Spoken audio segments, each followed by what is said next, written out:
La reine d'Angleterre n'est pas morte. Elle est dans un bunker de Buckingham Palace. En effet, sa mort est juste une mise en scène, car elle est morte le 8 septembre 2022 et ses funérailles ont eu lieu le 18 septembre 2022. Je ne sais pas si vous avez vu la cérémonie, mais elle a été très bien organisée en si peu de temps, donc preuve que sa mort est mise en scène. De plus, on peut la voir dans ses propres funérailles. Regardez, vous ne trouvez pas cela bizarre? Puis, si vous n'êtes pas satisfait, vous ne devinerez jamais de quoi la reine est morte. WS. Or, pensez-vous que la reine serait morte de ça alors qu'elle est entourée de médecins compétents? Ici, Elisabeth II a 96 ans. Et là, elle a 70 ans. Vous voyez une différence entre les deux photos?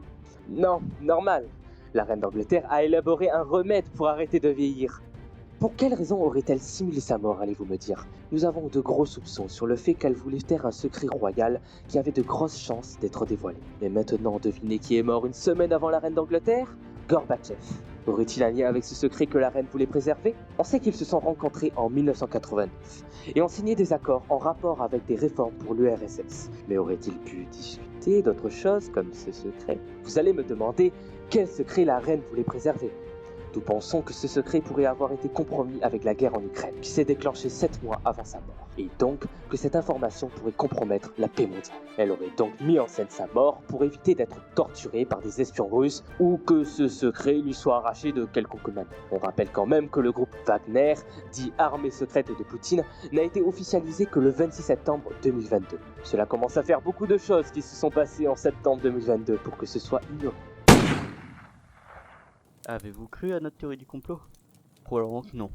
Nous ne sommes pas des théoriciens guéris. Il est difficile d'écrire ce qu'on ne pense pas. Pourtant, nous sommes en 2023 et les fake news se font de plus en plus nombreuses. Mais on peut se demander comment les informations sont véhiculées et comment arrivent-elles à toucher tant de monde? Pourquoi autant de personnes y croient? Et peut-on faire une relation entre la génération d'aujourd'hui et cette diffusion de fake news ou de théories du complot? La théorie présentée juste avant va nous aider à répondre à cette problématique. Afin d'illustrer nos propos, nous allons aussi évoquer un mythe très connu, la théorie de la Terre plate, notre étude de cas. Celle-ci arrive encore, de nos jours, à convaincre certaines personnes. Bien qu'elle ait été démontrée fausse dès l'Antiquité, en 2017, une enquête IFOP montre que 9% des Français croient possible que la Terre soit plate. Prenons le problème à la source. Comment se crée une fausse information? Il y a plusieurs ingrédients pour une bonne fausse information. Il faut tout d'abord qu'il y ait une partie basée sur des faits réels. En effet, si une information est trop absurde, les gens ne pourront pas y croire, alors que si une partie est possible et qui est vraie, les gens seront plus susceptibles d'y croire et d'y semer le doute dans leur esprit. Par exemple, les platistes utilisent comme argument le fait que l'on ne voit pas la courbure de la Terre à l'horizon quand on est au sol. Cette information est vraie. Il est prouvé scientifiquement que la Terre est ronde, cependant, on n'aperçoit pas la courbure. En réalité, c'est parce que la Terre est très grande. Mais on peut effectivement tromper certaines personnes qui ne sont pas forcément très bien au courant. On peut montrer maintenant l'exemple de notre théorie du complot, dans laquelle plein de faits sont réels, comme les différentes dates de mort, ou de rencontres, ou autres, ou encore les photos qui ne sont pas truquées. Aussi, pour une fausse information crédible, il faut des éléments qui remettent en question la manière de penser de certains. Par exemple, ne vous êtes-vous jamais demandé pourquoi les scientifiques arrivent-ils à aller dans l'espace alors que c'est si difficile, selon ces mêmes scientifiques? Ce type de question est souvent utilisé par les personnes qui répandent des fausses informations. L'avantage pour eux est qu'elle remet en question directement la manière de penser du lecteur et remet en doute ses propres connaissances. Cela a pour but deux choses. Tout d'abord, d'attirer l'attention de la personne pour qu'elle s'intéresse à toute la théorie. Dans notre théorie sur la reine d'Angleterre, certaines photos de mauvaise qualité sur lesquelles on peut avoir différentes interprétations, ou les différentes questions qui n'attendent pas de réponse, visent à semer le doute et à attirer l'attention. Avant de continuer, il faut qu'on parle du principe de référencement sur l'Internet moderne. Vous devez le savoir, mais actuellement, l'Internet, YouTube, moteur de recherche, TikTok ou encore les autres réseaux sociaux sont bourrés d'algorithmes, des programmes qui permettent à partir de données personnelles de faire des actions dites personnalisées en fonction de l'utilisateur. Le référencement, c'est tout simplement un de ces algorithmes qui permet de vous montrer quand vous faites une recherche sur Google, sur YouTube ou autre, vous proposer des résultats qui vont plus vous faire cliquer et attirer votre attention. Cela explique pourquoi certaines théories du complot ou fake news ont bien marché et sont connues. Elles se basent sur des choses beaucoup recherchées, telles que la Terre plate ou la reine Elisabeth II. Ces personnes, pour faire le buzz, conçoivent donc des fausses informations ou théories du complot dans leur intérêt particulier, qui est la tendance à n'agir qu'en son propre intérêt, au détriment d'autrui. Grâce à ce fonctionnement, plus il y a de gens qui regardent l'article ou la vidéo, plus ils vont être référencés. Et donc, plus de monde va les voir et pouvoir y croire, puis en parler à d'autres personnes, etc. Ce qui crée une forme d'engagement. Participation active, par une opinion conforme à ses convictions profondes. Bref, c'est un cercle vicieux pour la société ou vertueux pour des complotistes qui n'agissent pas dans l'intérêt général. L'intérêt général est défini comme ce qui est pour le bien public. Il a été aussi défini comme la capacité des individus à transcender leurs appartenances et leurs intérêts pour exercer la suprême liberté de former ensemble une société politique. Rapport public du Conseil d'État de 1999. Une deuxième utilité à ces questions rhétoriques est de rendre le lecteur crédule à toutes sortes d'informations.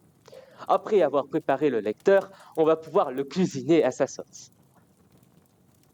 Ce qui nous amène à un troisième ingrédient pour une théorie du complot ou une fausse information. La partie où il y a n'importe quoi et où les comploteurs ou les personnes qui publient ces fausses informations vous font croire tout ce qu'ils veulent.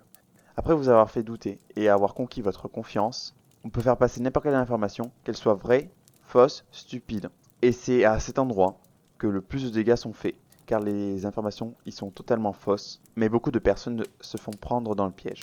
Reprenons encore l'exemple de la Terre plate, une fausse information. Les platistes, après nous avoir fait douter sur la manière de penser des scientifiques et de leurs propos comme quoi la Terre est sphérique, vont vous dire que la Terre est plate en disant qu'on n'est jamais allé dans l'espace, que les photos de la Terre sont des images de synthèse, que les scientifiques de la NASA mentent, que de toute façon c'est trop dur pour partir dans l'espace, donc pourquoi est-ce que, bizarrement, juste quelques organisations du monde y arrivent.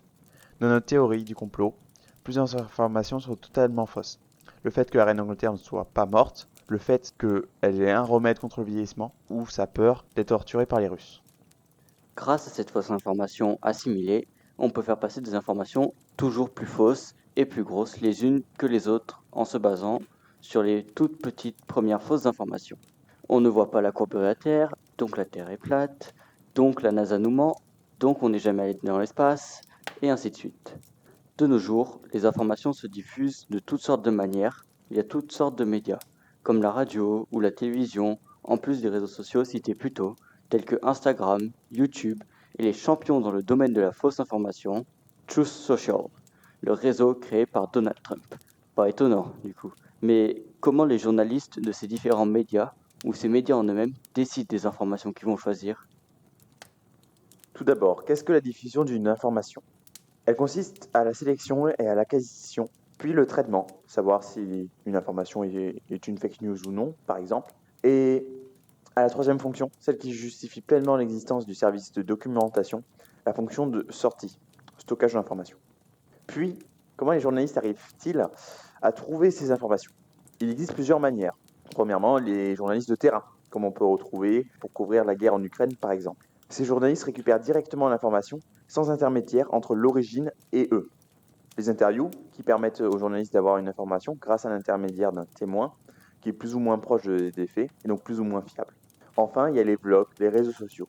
Ces informations ne sont pas assurées de la fiabilité en fonction des personnes qui les postent, mais trouvables très facilement et permettent aux journalistes d'en faire des articles. Ensuite, les journalistes traitent ces informations afin de savoir si elles sont fake ou non, ou bien de savoir quelle partie de ces informations ils gardent ou non, pour leur permettre de passer plus facilement leur message. Enfin, ils stockent l'information non seulement pour la garder comme des bibliothèques, et puis sortent ou non ces informations en fonction des polémiques que ces dernières engendrent, ou avec l'accord de leur patron ou autre, ou les mettent dans leur blog, papier, en fonction du support utilisé pour diffuser l'information. On peut donc conclure que les informations des médias, tels que la radio ou la télé, sont généralement des informations traitées avec sérieux et fiabilité, contrairement aux réseaux sociaux qui marchent d'une toute autre manière, puisque chaque personne qui possède un compte peut y poster une théorie du complot et potentiellement percer. Malgré tout ce dont on a parlé, il reste une raison majeure à la diffusion de ces fake news ou théories du complot, l'argent. En effet, selon le site BDM, les sites de fake news génèrent environ plus de 235 millions de dollars chaque année. Autrement dit, c'est plutôt rentable. On peut comparer cette somme à 1/5 de ce que produit le cinéma en un an.